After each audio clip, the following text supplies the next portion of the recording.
Le Paris Saint-Germain accueille le SCO d'Angers. Les deux équipes ont le même bilan, 3 victoires et 2 défaites. Des Parisiens qui restent sur 3 victoires consécutives après leurs 2 défaites initiales et qui entendent bien enchaîner pour vite se rapprocher de la première place au classement. Un PSG privé d'Angel Di Maria suspendu, remplacé dans le 11 par Julian Draxler. Les Parisiens sont les premiers en action avec un ballon mal dégagé par la défense angevine. Florenzi contrôle le tir superbe d'Alessandro Florenzi. Le premier but en Ligue 1 Uber Eats pour l'international italien. Dès la 7e minute, le PSG mène 1-0. Et quelle inspiration de Florenzi. Il joue latéral mais a été un joueur plus offensif plus tôt dans sa carrière.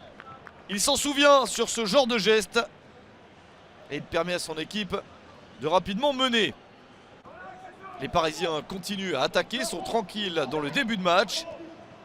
Angers joue à 5 derrière et a du mal à résister à ce genre d'accélération. Kylian Mbappé déborde toute la défense et peut servir en retrait Neymar. Le premier but cette saison pour Neymar. À la 36e minute, le Paris Saint-Germain mène 2-0 et le SCO d'Angers ne peut pas faire grand-chose. Les Parisiens qui ont appris quelques heures plus tôt le tirage au sort de la Ligue des Champions cette saison pour la phase de poule.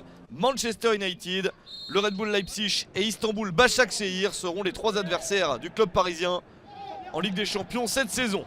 Dès le retour du vestiaire, Paris porte le score à 3-0. Le doublé pour Neymar, le Brésilien n'avait pas encore marqué cette saison.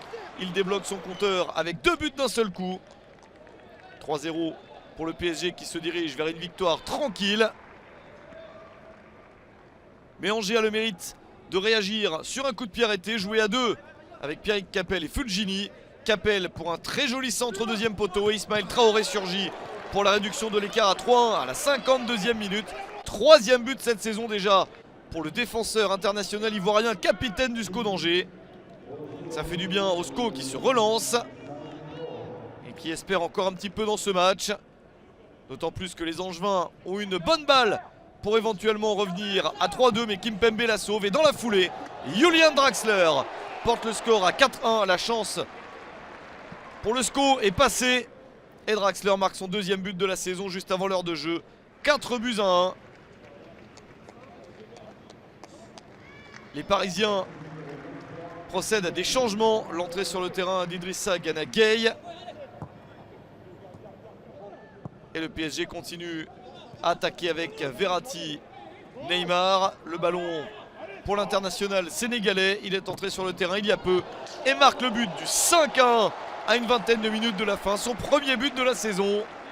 Une balle légèrement déviée qui ne laisse aucune chance à Paul Bernardoni. Les Angevins ont déjà encaissé 5 buts et ça n'est pas terminé. Sarabia est entré sur le terrain quelques minutes auparavant et sert idéalement Kylian Mbappé qui n'avait pas encore marqué son but dans ce match. Voilà qui est fait à 6 minutes de la fin. Ça fait 6-1 en faveur du PSG. 2e but de la saison pour Mbappé. 6-1, score final, grosse victoire du Paris Saint-Germain, la 4e de suite contre le SCO d'Angers.